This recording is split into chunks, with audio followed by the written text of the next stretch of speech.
তিতাস নদীতে বাঁধ দিয়ে দুই ভাগ করা হয়েছে। এর মাঝ দিয়ে তৈরি করা হয়েছে ভারতের জন্য ট্রানজিট রুট।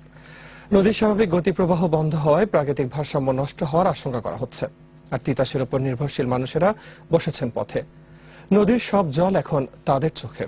স্থানীয় প্রতিনিধি রিয়াজউদ্দিন জামির সহায়তায় ট্রানজিট নিয়ে মঞ্জুরুল আলম পান্নার ধারাবাহিক প্রতিবেদনের প্রথম পর্ব। ক্যামেরায় ছিলেন আসাদুজ্জামান আসাদ।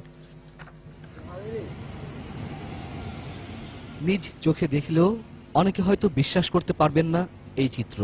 ভারতকে ট্রানজিট সুবিধা দিতে প্রায় 350 টন ওজনবাহী ভারতীয় ট্রেইলার চলাচলের সুবিধা করতেই একটি নদীর বুক চিরে তৈরি করা হয়েছে এই বিশেষ পথ।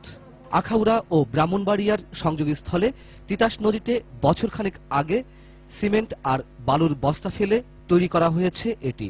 কারণ নদীর উপর বিশাল ব্রিজ থাকলেও এত ভার বহন করার মতো ক্ষমতা তার নেই।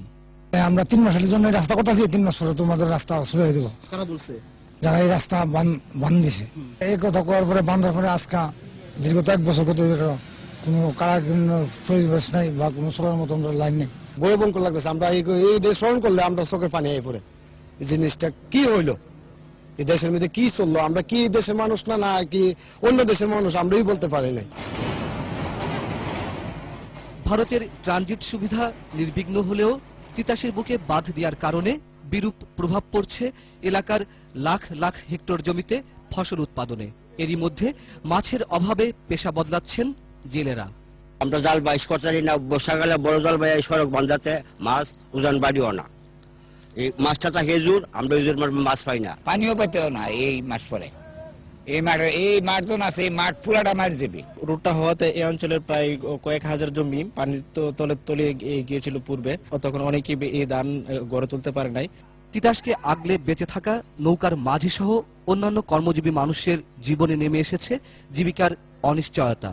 এই বাঁধতে আমার নৌকা চলাফেরা করতে পারতেছি না। আমি ব্যবসা বাণিজ্য বাদ দিয়ে থাকা। যে অনুকূল আমি 400টা রুজি, এর মধ্যে দিনটা আমার 60টাও না। আমরা মরণ হয়েছে এই রাস্তা বান্ধাতে। অনেক মানুষ অন্য গিয়া কাজকর্ম করে বাঁচতে না। বাঁধ দিয়ে তিতাস নদীকে মৃত্যুর মুখে ঠেলে দেওয়ার কারণ জানতে স্থানীয় পানি উন্নয়ন বোর্ডে যাওয়া হলে কথা বলার মতো পাওয়া যায়নি কাউকে। জীবিত একটি নদীকে এভাবে দুই ভাগ করে ফেলায় হতবাক, বিস্মিত এখানকার মানুষেরা। এটা কি বঙ্গবন্ধু বা রবি ঠাকুরের সোনার বাংলা, নাকি জীবনানন্দের রূপসী বাংলা, নাকি নজরুলের বাংলাদেশ? এই মহামানবেরা আজ বেঁচে থাকলে এই বাংলাদেশ নিয়ে কি স্বপ্ন দেখতেন আমরা জানি না। আমরা শুধু জানি কোনো নবী রাসূলের আঙুলের ইশারায় নীলনদ দ্বিখণ্ডিত হওয়ার মতো কোনো ঘটনা নয় এটি।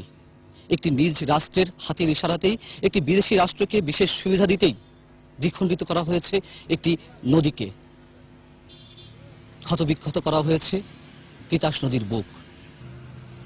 মঞ্জুরুল আলম পান্না, 21 টেলিভিশন।